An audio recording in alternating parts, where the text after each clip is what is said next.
When you look at the response to a terrorist attack, it requires many different assets to deal with that. It requires obviously a police response.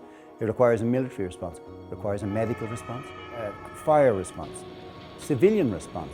So how do you bring those cultures together? One of the challenges is to break that barrier down under the one mission, which is to save lives.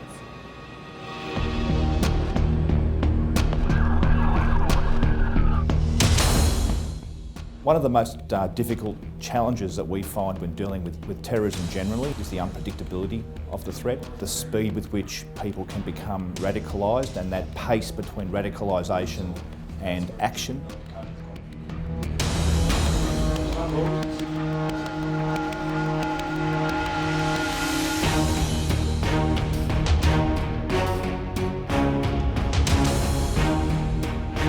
The threat of these attacks isn't the same on all areas, but there are commonalities. And it's those commonalities that shared experience can help identify and then bring us together towards a more prepared solution.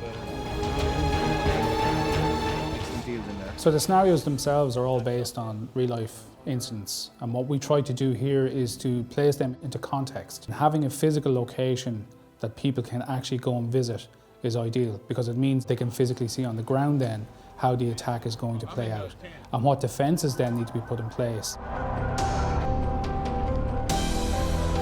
It's easy to say, yeah, I would throw 500 ambulances at this scene, but the reality of it is, with scarcity of resources, this course tries to get us thinking outside the box with what's available.